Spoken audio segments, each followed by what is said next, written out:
Why don't we go ahead and get started? Welcome, I'm Stephen Pfeiffer. I'm a William Perry Fellow at Stanford's Center for International Security and Cooperation. And I'll be conducting the conversation today where we're going to talk about Russia, Ukraine, and Vladimir Putin's war. We're now in week 15 of that war. After failing at what appeared to be initial aims of taking Kyiv and perhaps as much as the eastern two-thirds of Ukraine, the Russian military has now shifted its focus on Donbass. And we've seen that fight going on now for about 6 weeks, where the Russian military appears to be making some progress, but it's very much a grind-out fight, heavy fighting on both sides.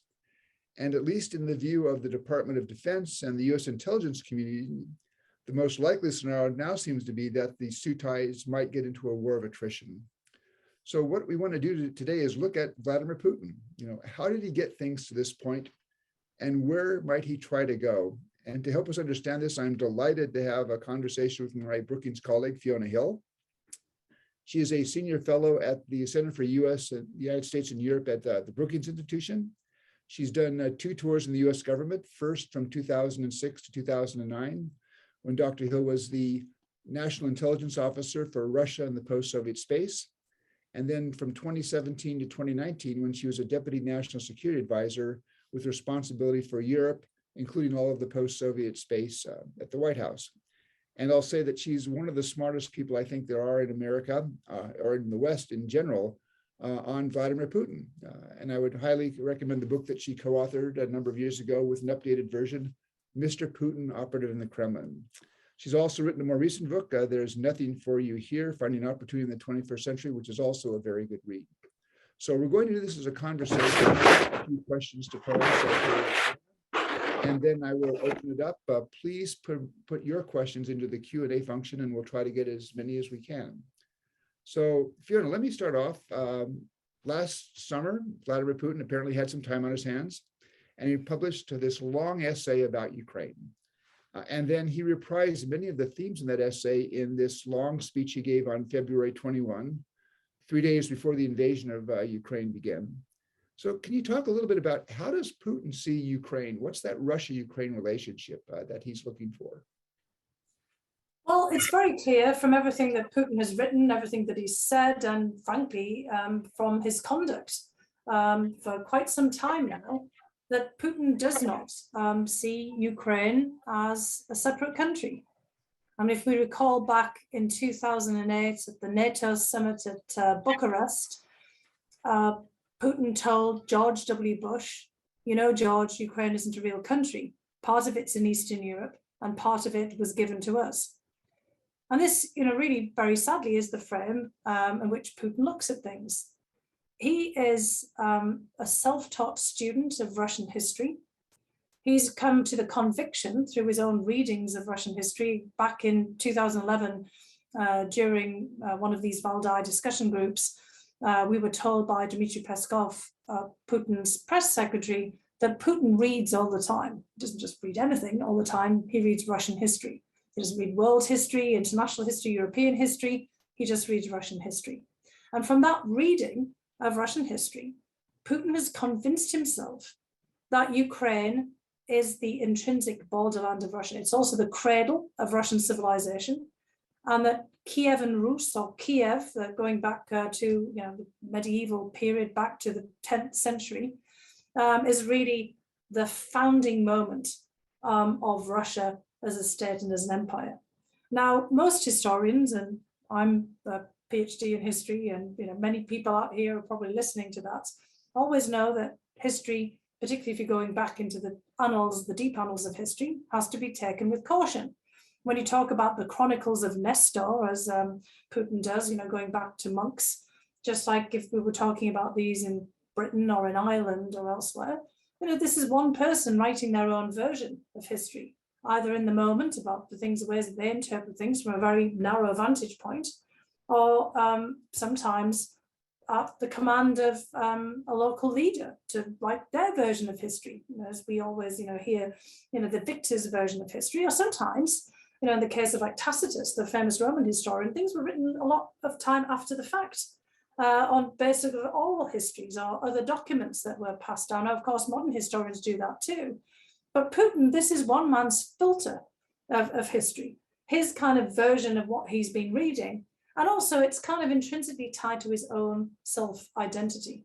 Putin now sees himself in many respects as the embodiment of the Russian state, and in some respects of the czars that have preceded him in the Russian imperial period. This is again something that he's made clear, but the people around him have said. We go back to when he returned to the presidency after temporarily handing it over to his close associate, Dmitry Medvedev. There were people in Putin's entourage that basically said there is no Russia without Putin. And in many respects, Putin might also, it might be said that there is no Putin without Russia, this kind of way that he himself is a kind of a creation. He's cloaked himself in this garb of history. I mean, I don't want to go on about this longer. I mean, I can and give some more detail to this. But in the way that Putin has laid out these ideas, it becomes very clear that for him, Ukraine is intrinsic to how he sees Russia, and also somehow intrinsic to his own legacy. He's been in power for 22 years now. Technically, he was supposed to put himself up for re-election again in 2024. He extended his terms of office for another 12 years beyond that. And he clearly sees Ukraine and bringing Ukraine back into the fold, making Ukraine what he believes it to be, the borderlands of Russia, but also the cradle of Russia as a civilization, the cradle of Russian Christianity, of Orthodox Christianity, and the source of Russian history, that it has to be kind of brought back in as part of his legacy and perhaps part of his thinking about the kind of next phase of his presidency. Now, that's all very nice in theory, but as we're talking about here, in practice, this is one thing that's very different. Well, Fiona, how would you then see that as translated into the war aims? I mean, when we saw the invasion on February 24, Russian military forces came out of Belarus, they came out of the east, they came out of Crimea. It was a very major operation. What do you think those war aims were at the time? What at the end of the day, had the operation unfolded in the way that Putin was hoping, where would the Russian military have been? Look, I think there's a couple of things there. Getting back to that first question, in part, this was an invasion to basically dictate Putin's version of history. So it is a war for history, culture, ideas, language, and identity. And so that makes it quite difficult to contend with. But of course, there was also, as you point out, some military war aims there. He didn't, it seems, bring his whole military on board with those aims. But as we saw, there were multiple points of attack moving towards Kiev, also trying to take lands in the east, extending Russia's control of the Donbass region, consolidating territory around Crimea, which was annexed in 2014. And look, it's an important point to make clear here. Russia has been at war with Ukraine since the annexation of Crimea and the sparking off of the conflict in the Donbass in 2014. And one might, actually say in many respects earlier as well, in terms of energy cutoffs, the hybrid war, the attacks of the internet, all kinds of other issues there as well. So we have to at least put it in the frame which we're dealing with, as well. This has been an ongoing conflict between Russia and Ukraine. But this military phase, beginning in February of 2022, there are certain things that were evident. First of all, that Putin thought that this was going to be a very quick operation, that this was indeed a special military operation. It wasn't intended to be a war. It wasn't described as an invasion, because Putin was basically clearly in the business of regime change. All of those aims were made very clear at the very beginning. The announcements and the say appeals, but basically admonitions to the Ukrainian military to lay down their weapons, the calls to overthrow Zelensky. Putin saw this, I think, in many respects, like the Soviet invasions that we would call them, but they would have said interventions, in Hungary in 1956, in Czechoslovakia in 1968, in fact, some of the hallmarks there, and then the threats of invasion in Poland in the 1980s that led to General Jaruzelski of the Polish General Staff declaring martial law and effectively doing the invasion for Russia, or at least to avert it, by in fact taking control of the Polish state. What Putin really wanted is the same thing that the Soviet Union wanted with these of the Warsaw Pact countries, which was to topple a reformist oppositionally inclined government and to put those countries back firmly in the Eastern Bloc and the Soviet Bloc with a government of Russia's choosing. And that's, we hear that Putin and the Kremlin had Viktor Yanukovych, the former president of Ukraine, who fled the scene after the Maidan revolt, just kind of sitting there waiting on ice, despite the fact that Putin said that Yanukovych had no political future after he had fled, back in 2014. But it was very clear that there was an idea of installing a puppet government. And then the other goals were clear: to seize control of territory, basically carve Ukraine up, eliminate it as an independent country, effectively from the map, and turn it into a puppet state with probably the annexation of considerable portions of Ukrainian territory. Now, of course, none of that went as planned, because the Russians, first of all, completely underestimated the Ukrainians, and also, again, it gets back to the point that they didn't think that Ukraine was a real country, and that therefore Ukrainians weren't real. Putin was also of the mind that Ukrainians were really little Russians, the designator for Ukrainians during the Russian imperial period. And if we think back to the summer of 2021, there was actually a bill being pushed through Parliament by Konstantin Zatulin, one of the Russian parliamentary deputies, to have the Russian Parliament declare Belarusians and Ukrainians to be Russians. This isn't asking the Belarusians or the Ukrainians, but to have the Russian Parliament declare that they were, in fact, Ukrainians, Russians rather, Ukrainians and Belarusians. And then there's another element, just to flag onto this as well, which kind of shows about how things weren't going according to plan. I mentioned just in passing that the Russian military didn't seem to be in on the planning on this. The Russian generals themselves didn't seem to be fully aware of what was happening. They were moved from exercises in Belarus, as you pointed out there, Steve, immediately into attacks into Ukraine itself. And conscripts were being used, and all kinds of forces who weren't being told what this special military operation was about. Yes, the head of the General Staff, General Gerasimov, obviously knew what was going on, and Sergei Shoigu, the defense secretary, but the defense minister. But Shoigu himself isn't a military planner.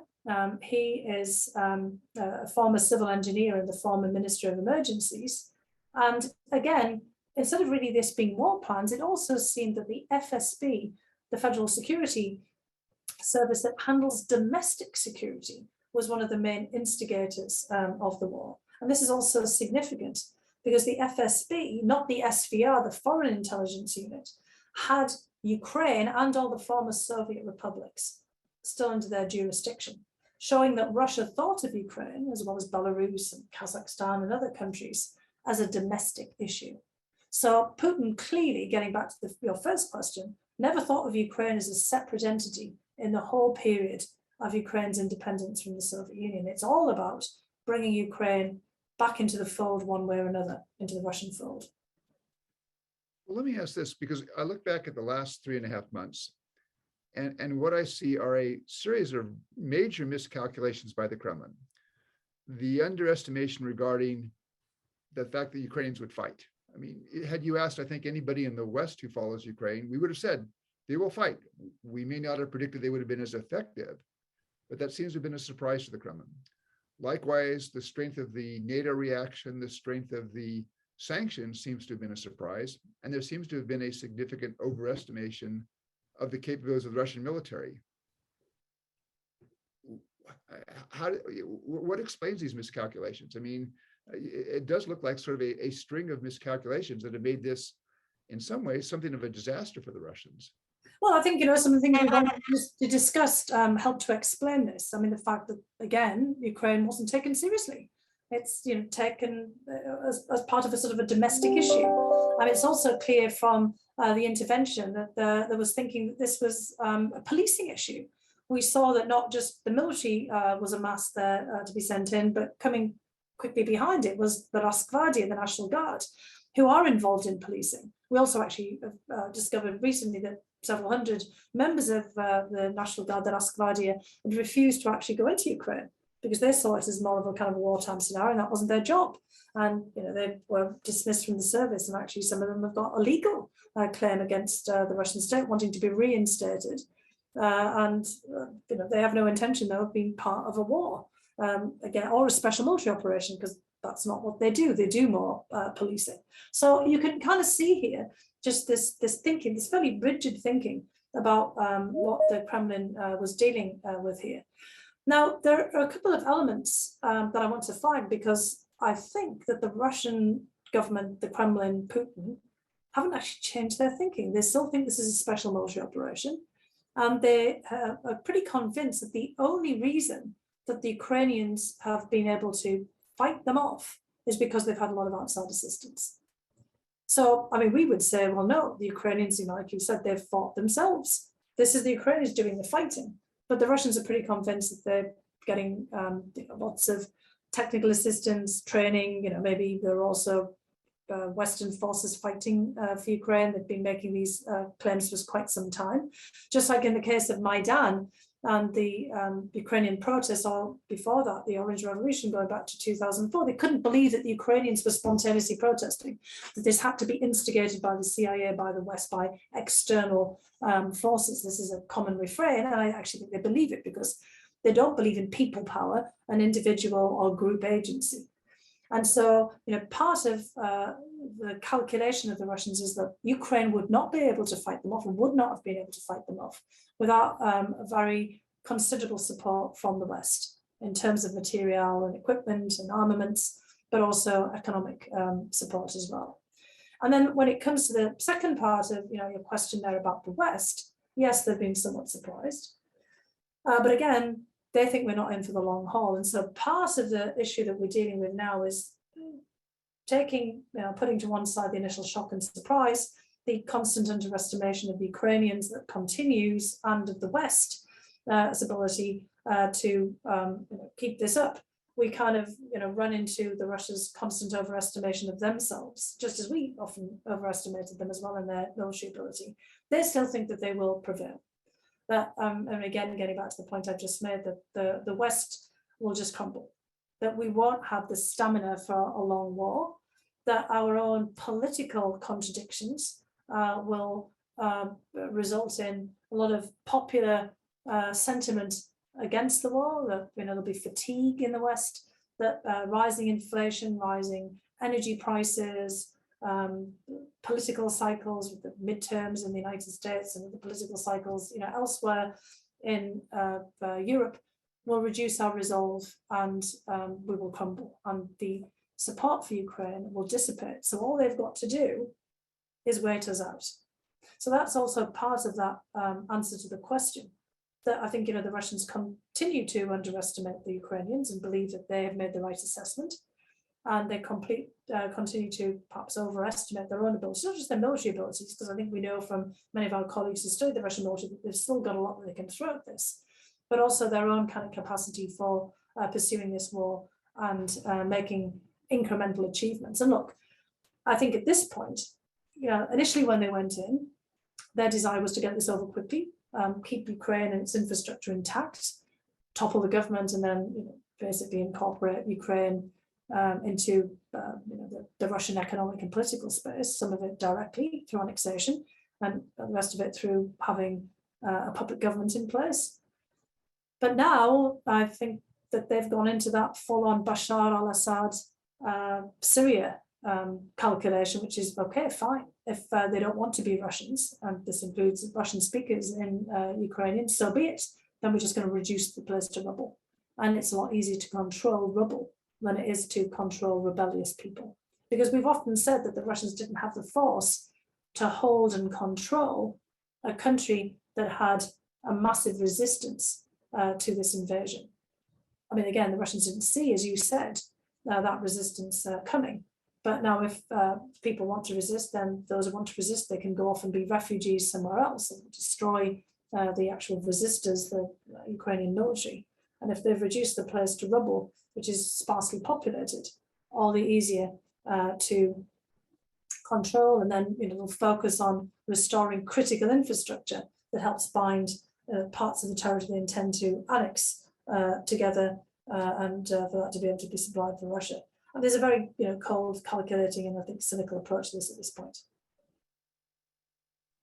But that would seem then to suggest that, you raised the point. I mean, if as the Russians calculate, Western support fades, that the Kremlin still maintains that original objective albeit with a much more broken and battered Ukraine than they would have liked.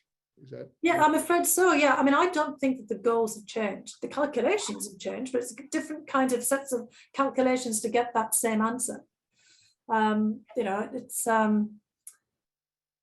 we talk about changing Russian behavior, but I mean, really, what we need to do is sort of change the goals, because you can adapt. This is Putin is an operative, and if he sets these broad strategic goals, which is in this case control of Ukraine and dismemberment of Ukraine, and making it very clear to the rest of the world that Ukraine is not a real state, and in fact, Russia has dominion and dominance over all of the territory that used to be part of the Russian Empire, the Russian largest sphere of influence, then you can do that by various different means.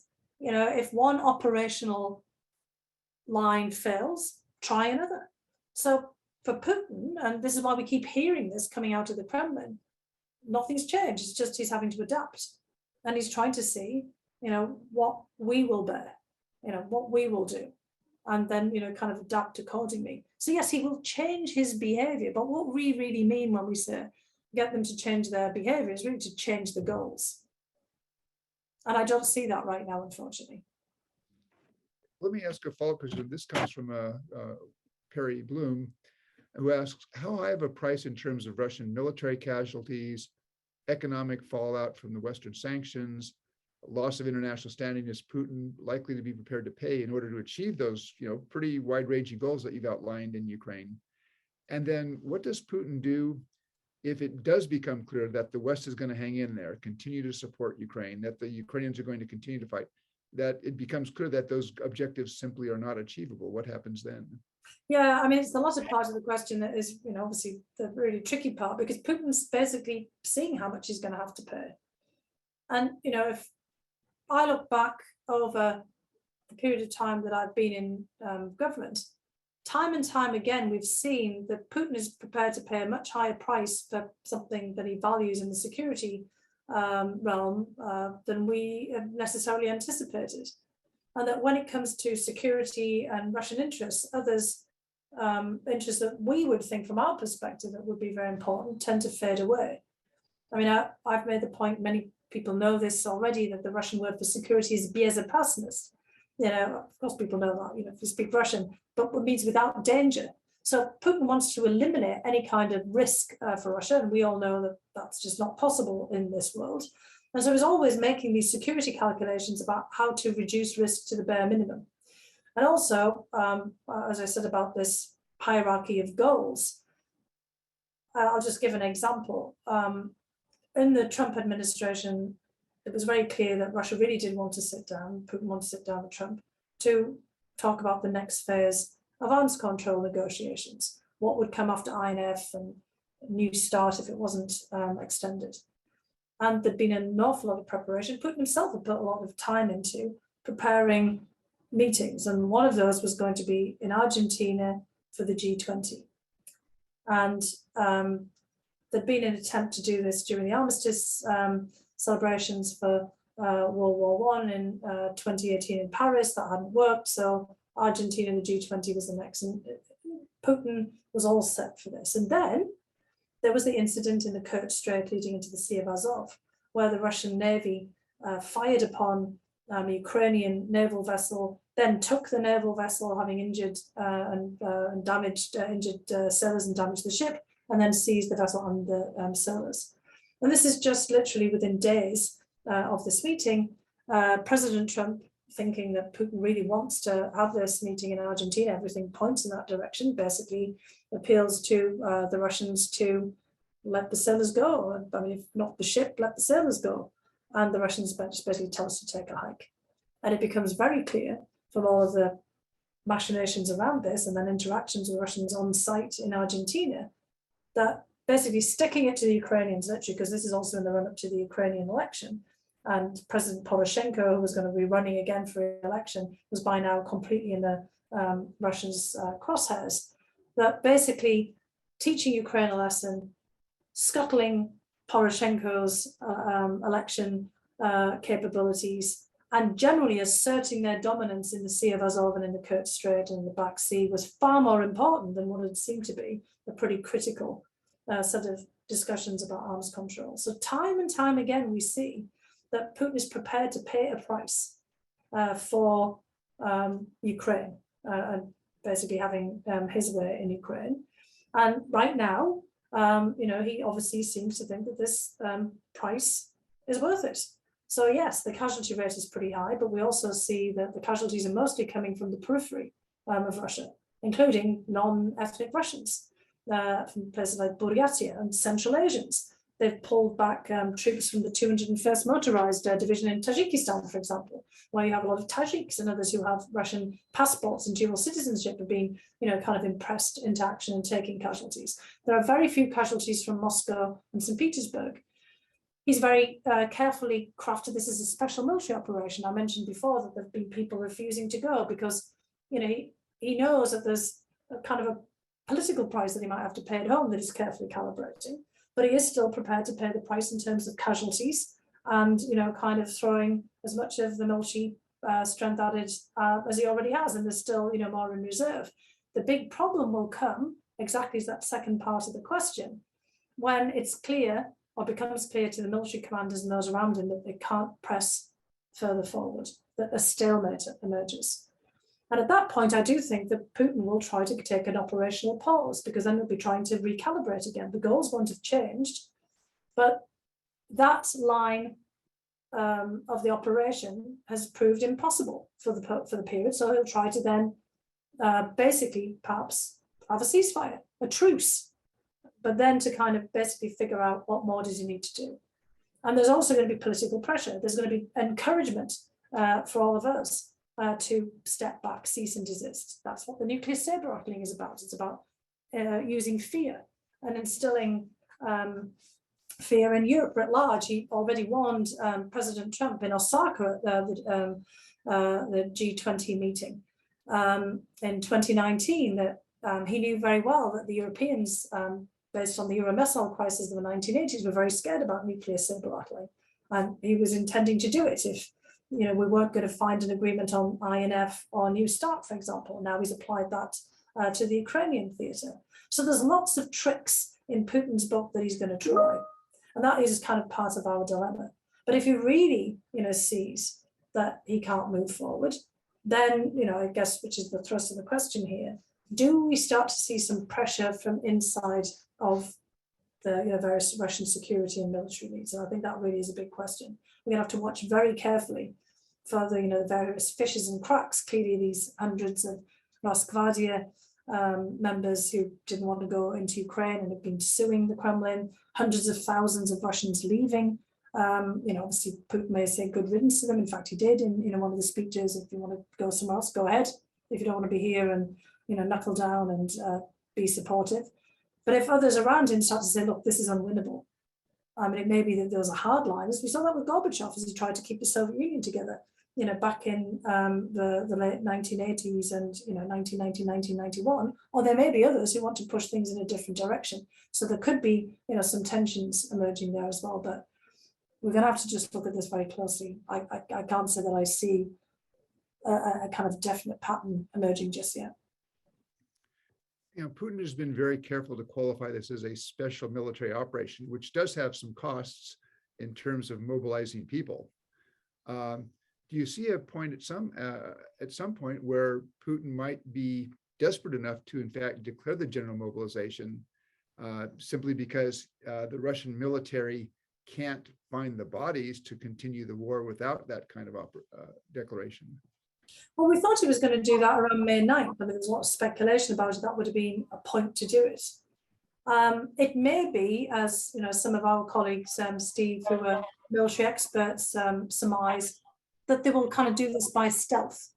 That essentially they do a kind of a covert mobilization. And we already see attempts to recruit others for the fight. I mentioned already Central Asia. We've talked about paramilitary organizations, what we call the Wagner Group, which is really sort of a franchise of various paramilitaries. There was talk about recruits in Syria, although there doesn't seem to be much evidence of this, but they have pulled troops away from other borders. The Russian Far East borders with China, the border with Finland, up in the northwest, for example. but trying to do kind of more recruitment, changing the age cohort, which they've kind of talked about for people who could become contract forces in the army, or can be conscripted, for example. So there are ways of doing this without actually fully declaring war. And he may not want to declare war, because part of the reason that Russians seem to be supporting this is because they can ignore it. I mean, some of the public opinion polling from Russia seems to suggest that Russians don't want to really pay a lot of attention to the war. They want to pretend it's not happening. If it's not a war, it isn't a war, they don't have to pay attention. I'm saying war, but they're not saying war, they're saying special military operation. And if it's a special military operation, why do they have to think about it? And that will, also enable him to continue this for a longer period unless something disastrous happens. Now, something disastrous, I mean, there are things like this. We saw the sinking of the Moskva, the Russian flagship in the Black Sea. If you have a mass casualty event, something like that becomes, quite difficult to deal with. We've seen this kind of thing in the past. We saw the accident with the Kursk, for example, early on in Putin's tenure. Other, mass casualty events have caused a backlash. So again, we have to watch this very carefully, but I don't think there is an incentive for him right now, could, kind of change to call this a war, because he might be able to get mobilization by other means. Well, let me ask that. I mean, he's trying to keep this as a special military operation for political reasons at home. How do you think the Russian public is going to react, particularly as the sanctions have a greater bite, and as even, in areas other than Moscow and St. Petersburg, they're still seeing a stream of casualties coming home? Well, there's different ways in which Putin's trying to work with this as well. I mean, we know that he thought that he'd sanction-proof the economy because he wasn't expecting the scale of sanctions. He also thought that he'd bought off Europe, and he still thinks that that might be the case, because he's actually thinking that sanctions will bite us first. That's kind of what his bet is for now. And in fact, I read very carefully a number of blogs by Russian economists where the full impact of the sanctions is not likely to be felt for quite some time. And Putin's actually thinking that in that meantime, we'll feel it, especially in Europe with energy embargoes, the oil embargo, rising energy prices, for example, an energy crisis, kind of emerging in Europe. And then obviously inflation and other, pressures in Europe, but also here in the United States. I mean, he's basically telling his own population and telling, everybody else as well through disinformation that the sanctions are the cause of all of this, not, Russia's war, including on food security. Putin's saying, I'm not embargoing anybody, in the Black Sea and, preventing grain from getting out. That's Western sanctions. It's the West that's doing this. It's the United States. It's NATO. And he is hoping, and actually, I guess he's assessing, because Putin doesn't do a lot of hoping. He usually actually takes some action to make this happen. He's pretty convinced that we will fold first. That when he looks at backlash politically in the United States to rising food and fuel prices, the same in Europe, the pressures coming from within Africa, the African Union head going to visit him, personally, because of the fears in Africa and the Middle East about a massive famine as a result of grain deliveries being held up, that we are the ones who will change our minds. And so he's hoping to get ahead of the backlash or potential backlash and the effect inside of Russia itself. And of course, he's telling the rest of the world and telling Russians, well, look, this is the West out to get us. We've withstood this before. You can all live without McDonald's. We're going to create our own new national version of McDonald's. We're just nationalizing all of this. You can live without all of these products. We've done this before. This is an opportunity for us to revitalize the Russian economy on our own terms. And look, the other point is that the people who surround Putin, who planned the war with him, are not the people who've got all this exposure with the West. I mean, we have tended to target and sanction the oligarchs who kept their stuff in the West, their yachts and their families and their various homes and their money, because we can get hold of those assets and freeze them. But the people who really are supporting Putin, who are part of his war effort here, they're fully committed to the investments inside of Russia itself. They have long ago offshored any assets that they had overseas. They did that after Crimea. When the first wave of sanctions were there, that was where Putin thought he'd sanction-proofed the Russian economy. And so they're all in with him. And they, they actually believe, like he does, that this is an opportunity. They're all into the idea of autarky. They wanted, in fact, to punish oligarchs who were really exposed out there in the West themselves. And for them, it's their war. It's that security service sector around Putin who want to make all the bets on Russia and don't necessarily want to see Russia integrated in the West and in the world at large. And that's going to be, our dilemma there about how we influence them. And again, the hundreds of thousands of people who don't want to be part of this, the tens of thousands who work for multinational companies, they've already left or tried to leave. Tom Finger poses the following question. You've described the view that Putin has of Ukraine. How widely is that accepted both within the inner circle in the Kremlin? I mean, do they sort of see Ukraine in the same ways? But also, is it widely accepted now among the Russian public in a way that, for example, might require that a possible successor would have to sort of embrace that same vision of Ukraine? I think that's a really good question from Tom. And, I think it's going to be quite difficult to parse us as we move forward. I mean, we know, previously there were about 11 million ethnic Ukrainians in Russia, or that might have also included people with, some Ukrainian heritage. I mean, it's difficult to parse over time. As we all recall from the Soviet period, people had their ethnicity in their passports, and somebody would have been listed as Ukrainians, and they might be asked in the census, are you, a Russian or a Ukrainian or a Tatar or a Pole or a Romanian, if you're living there, to define yourself and identify yourself.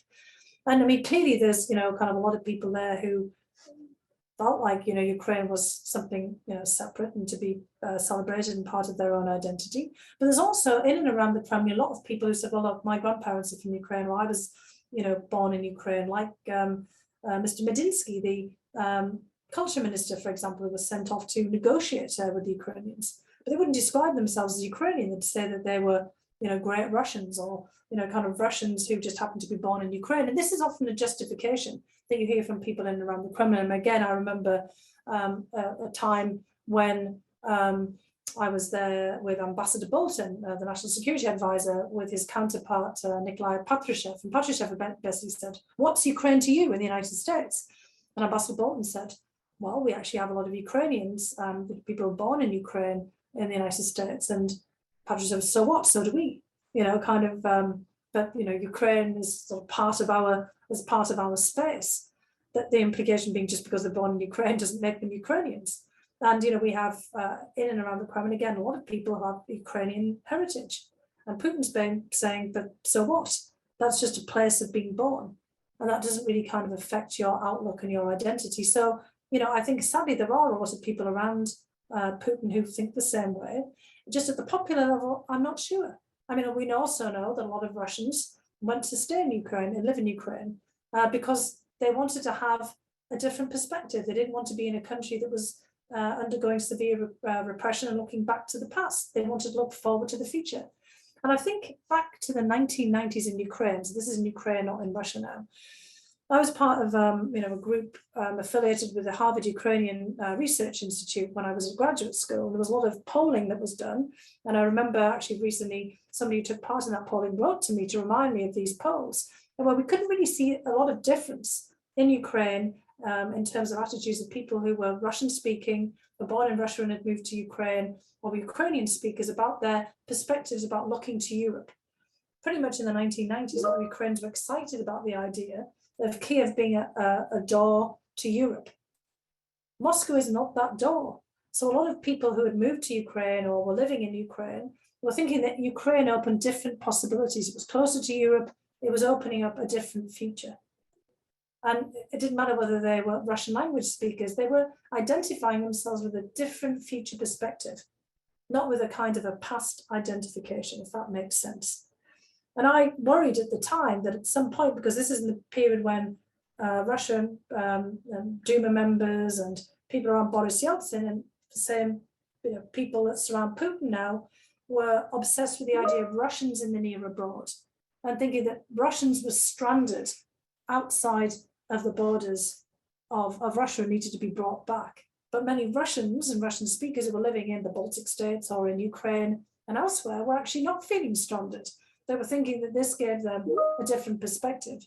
And I wondered back at that time in the 1990s whether there would come a point where Russia would basically say it was rescuing Russians who didn't really want to be rescued, to kind of bring them back, toward Moscow. And I think that this is, it's very hard to unpack how people think, over time or in a given moment.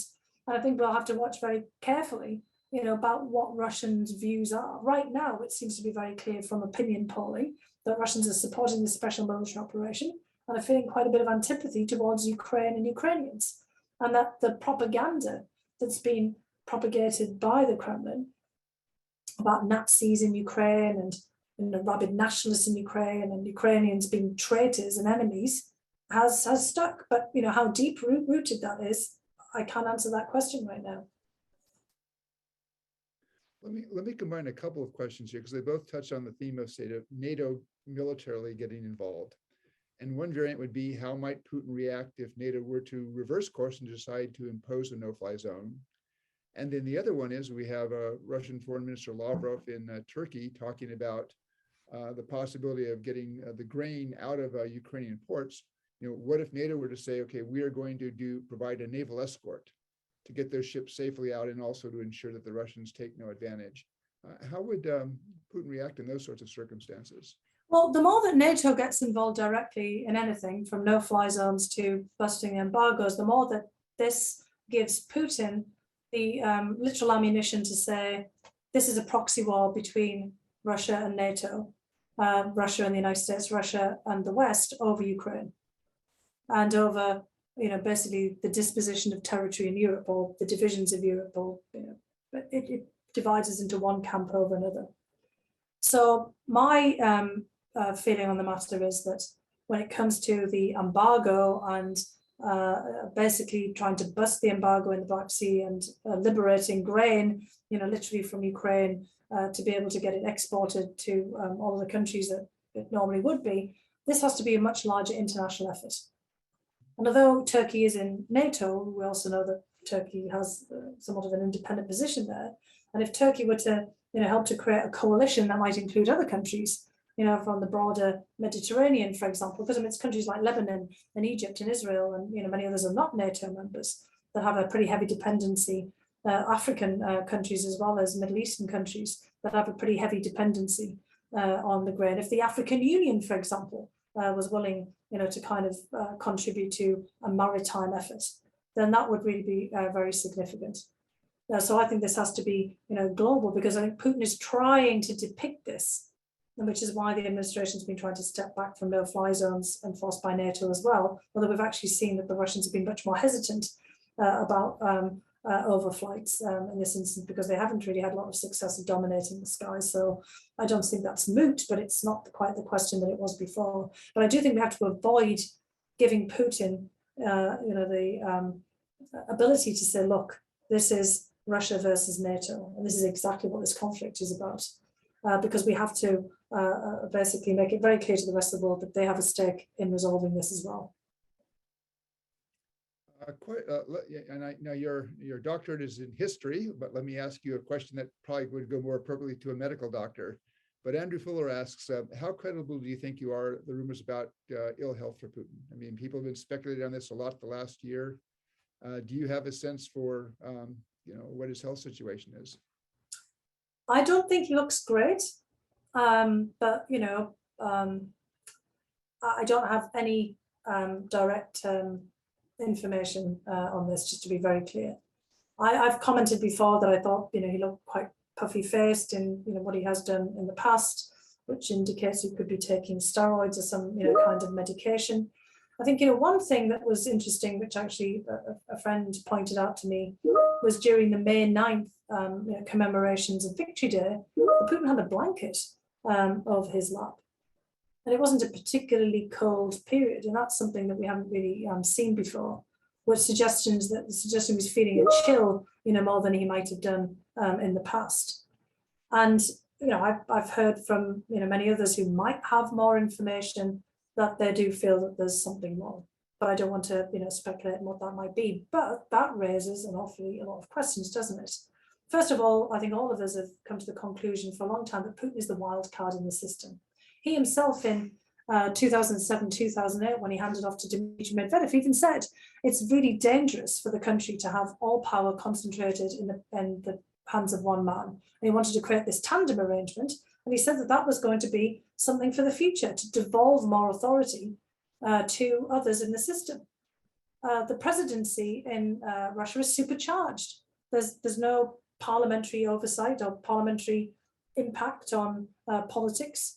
The judiciary is pretty much moribund. I mean, you've only got the presidency enshrined in the constitution and legitimated by popular support there. I mean, this is a very fragile vertical of power.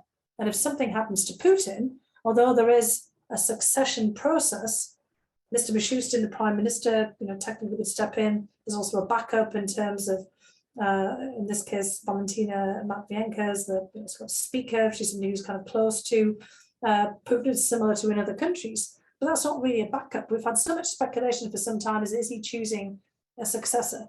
Would it be somebody from the security services as a protege of his? But he could have done that in the run up to 2024 when he's supposed to seek re-election, or at least re-legitimation for another potential 2 terms as president. Because he extended those terms in 2020 because there was too much jostling going on, and he didn't want to appear to be a lame duck. Now, if people think he's going to be a dead duck, we can be pretty sure that there is a lot of basically a lot of stuff, let's just say, going on behind the scenes here, and that makes the situation incredibly dangerous, particularly if some of the hardliners think that he hasn't pressed the wall with enough resolute force, and that kind of it just takes more brutality and more ruthlessness to achieve the goals on the ground. And do the others who might want to do things differently really have any traction here? And look, are we back in the phase where we were in the late Soviet period, where we had Brezhnev, Andropov, and Chernenko all kind of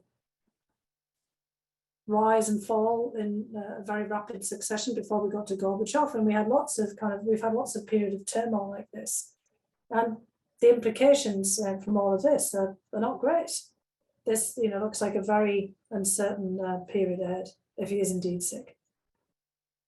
Okay, a question from Susan Wasialko. Do you see any endgame scenario where Russia ceases its aggression against Ukraine? I assume that means at least withdraw back to the February 23 line, and Putin's still in power. I mean, I guess the way we face is, can Putin lose this war, and still retain his position in Moscow? Well, he can lose it if it looks like a win for him. Yes, I mean, he could declare victory at any point. I mean, we've been saying publicly, look, the guy has lost. If the initial goals of decapitation and regime change and fast, quick, military operation, special military operation were the goals, and he didn't achieve them.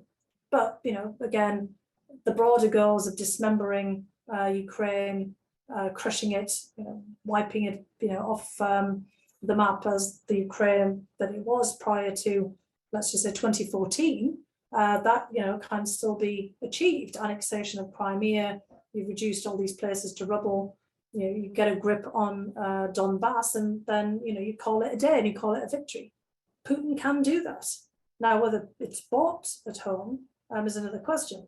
I could conceive of him basically calling a truce on the basis of having made enough progress in his mind in terms of getting a grip on Donetsk and Luhansk. Zelensky's already said 20% of Ukrainian territory is under Russian control of sorts, whatever control really means, right?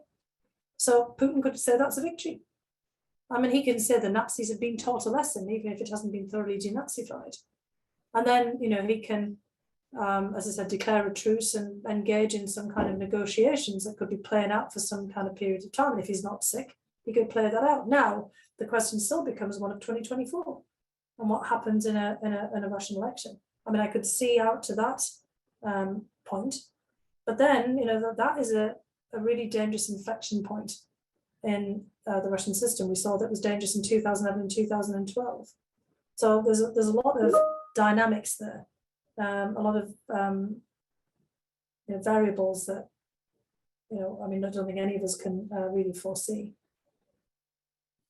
Okay, a question from Arnfinn Madsen. Looking at sort of Putin's view of sort of the historical Russian Empire, how far does that extend? I mean, clearly he sees Belarus and at least a good chunk of Ukraine as part of that, but might he try to recover other pieces, northern Kazakhstan, for example, even looking out towards parts of Mongolia? How big of his vision of sort of historical Russia, how is that? Well, at various times he's articulated a kind of, restoration of a Ruski Mir that includes Belarus, Ukraine, and indeed northern Kazakhstan. And the Kazakhs have always been very nervous about that. And, that was one of the reasons why Nazarbayev moved what is now Nur Sultan, or is that going to have its name changed if we're having all kinds of things going on in Kazakhstan anyway? What used to be Astana and Akhmala before that, but in other words, the Kazakh capital to the north, basically to try to anchor, Kazakhstan more in territories that used to be the old Virgin Land. So, and were largely Slavically populated. So yes, I mean that you can see the contours there of a Ruski Mir there, but of course, as the question supposes, Putin's taken us back to all kinds of different timeframes.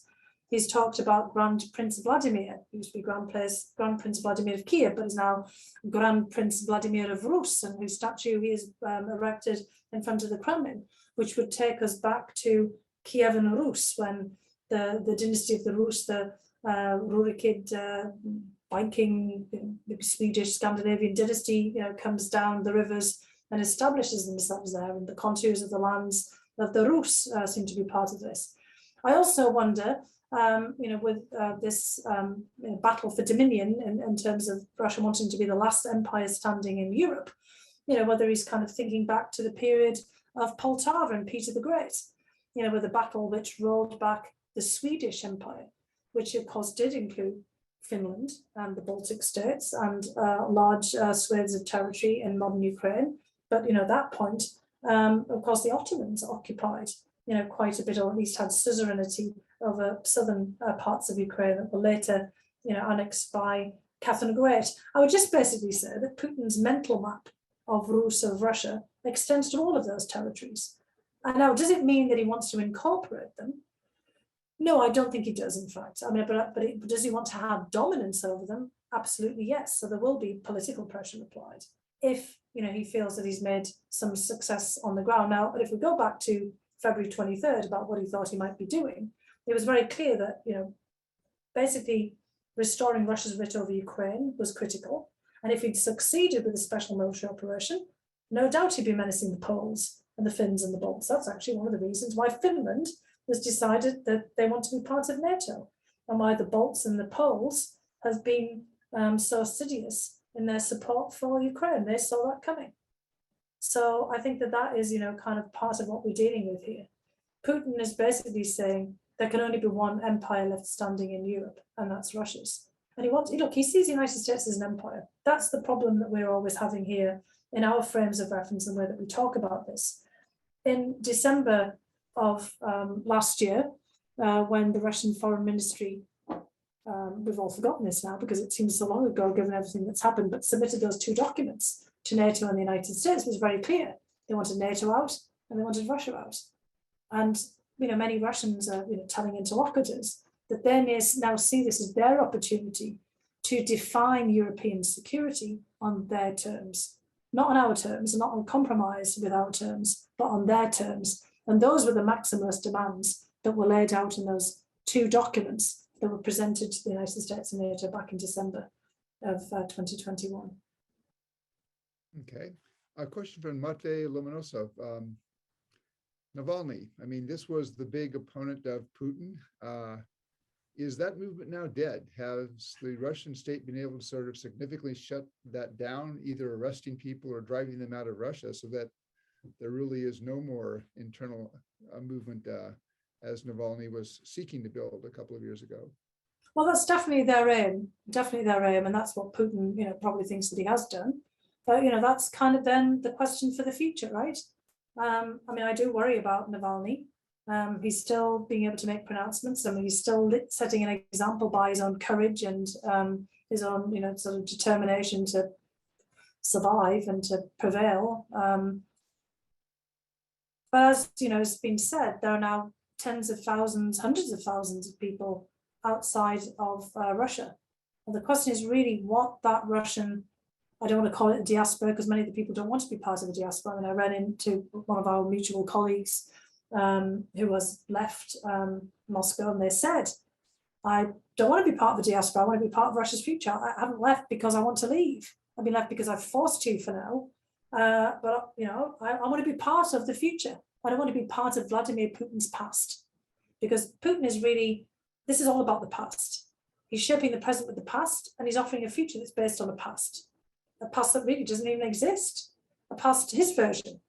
I just took part in the Brookings events with Thomas Gomard from IFRI, the French Institute of Foreign Relations, and he basically said that the new state religion in Russia is the glorification of World War II. It's a glorification of the past. And that's what Putin is about right now. This is a war about the past. It's a war about territory, yes, but it's about past territorial configurations and Vladimir Putin's version of the past. And all these people who have left don't want to be part of that. So the future really might very well be dependent on them as well. Is Putin able to, and the people around him, able to completely control and hermetically seal off Russia? That's going to be the big question. And I guess then the big question for us as well, which we've all been talking about, is how as Europe do we deal with a Russia, at least under Putin, that's maybe fencing itself off? And how do we engage with all the Russians, who have left that Russia? Just as we, had to contend with that at different periods in Russian history. I don't want to write Russia off. Russia, as kind of as a country and as a people. But we're going to have to, kind of really figure out, together about what that future looks like. I mean, there are a lot of people who don't think that the future should be determined by one man alone, or one group of men rather than alone, without everybody else's participation. Okay. Well, I think we have time for one last question, so I'll give it to my colleague, Sig Hecker, who notes, I mean, if you look in the last 4 or 5 months, Putin put his nuclear forces on alert. You have these various nuclear threats coming out of Russia from television pundits, among others. Russia is now engaged in a war against a country that used to have a very large nuclear arsenal, but gave it up in large part because Russia said, we will respect your territorial integrity and we will not use force against you. So Sig's question is, what's the likelihood, or do you see a path whereby Russia could actually return to becoming a more responsible member of the global order on things like arms control, non-proliferation, and such? I think if there's broad-based international pressure put to bear, yes, I could see that. I mean, if Russia thinks he can get away with it, look, and if this also then depends on how we handle what's going on right now with Kim Jong-un, North Korea.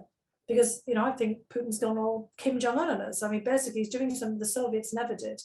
I mean, when you, Stig, and you, Steve, were working on arms control with the Soviet Union, there was a lot more predictability about this. Even though we had the Cuban Missile Crisis and the Euro Missile Crisis, they were about the stationing of different categories of weapons in Europe. And then, the Soviets responding, the case of the discussions about stationing weapons in Turkey with their response about doing that in our backyard. But it was, again, about some change in the strategic balance and change in, the kind of nuclear capabilities. Apart from the Russian development of hypersonic missiles and other novel weapons, there hasn't really been a change in that larger strategic balance, certainly not one that we've been engaged in. I mean, yes, the United States pulled out of INF because, Russia was violating it, but we've already said to them and made it very clear that we wanted to engage in new arms control discussions. We were doing that before they invaded.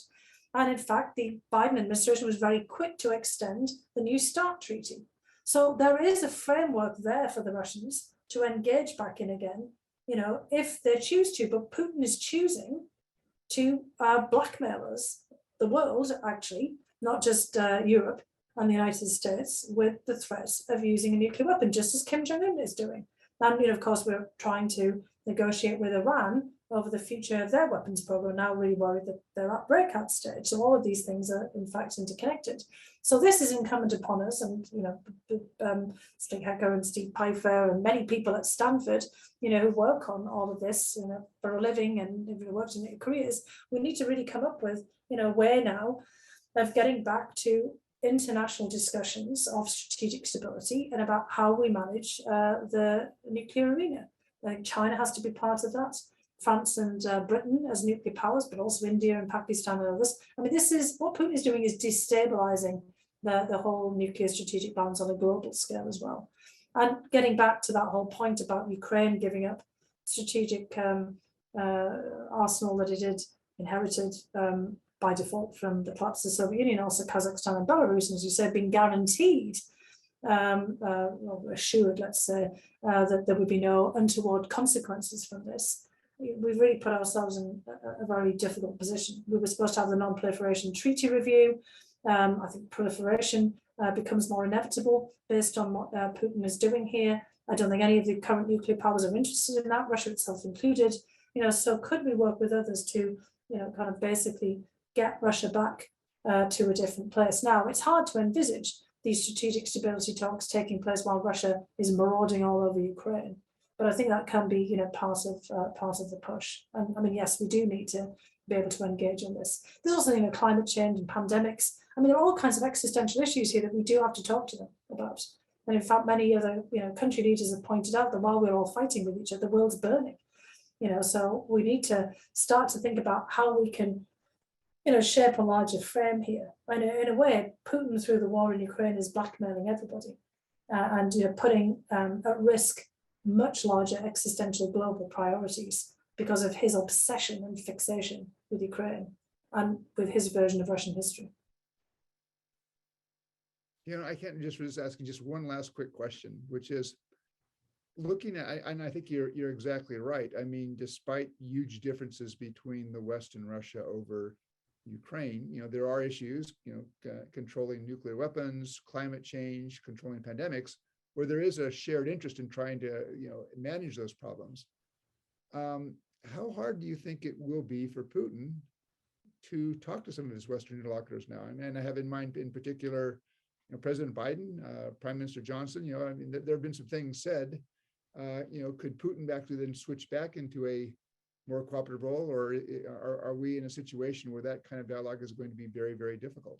Well, it's going to be very difficult. I mean, we've had this in the past, right? I mean, many times we've had situations where, we sort of said things from which it seems like there's no turning back, and we kind of have. We've found some way of dealing with it. I think in a highly orchestrated environment, it might be possible to talk about some of these things, depending on where we are in the terms of this conflict. It's also very possible that envoys and intermediaries can be used in some way.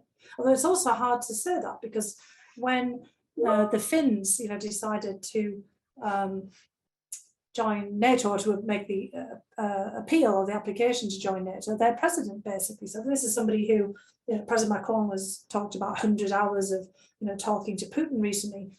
President Niinistö of Finland has talked to Putin much more than that on a regular basis. But one of his points was that Putin lied to him every single time. And what makes it most difficult is if you're dealing with somebody who always lies to you.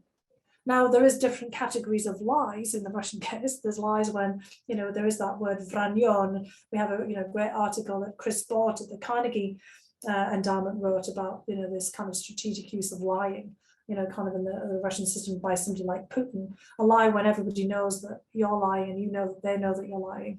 But there's been many instances where people have actually taken what Putin said at face value, but it's actually been a lie. And that is it's that lack of trust, that breakdown in our ability to have a discussion, because you have to at least hope that at some point somebody's telling you the truth. Now, when Putin threatens something, he's usually telling the truth. I mean, he of course, he said, I'm not going to invade, and he did. But if he said he was going to invade, then he would. So, I mean, there are, kind of times when he will tell the truth, but passing those is going to be very difficult. I think that's going to be the biggest challenge that we have. How will we know when something is being done, I wouldn't say in good faith, but at least for, kind of reasons of interest where they actually intend to follow something through? Okay, well, we've actually run a little bit over time. Fiona, thank you very much. If we were here gathered around the conference table in the Perry conference room would give you a big round of applause, but let me extend that on behalf of our 200 plus listeners. Thanks for covering a lot of ground. It was really very useful, I think very helpful for us to understand better this very difficult situation that we have now between Russia and Ukraine.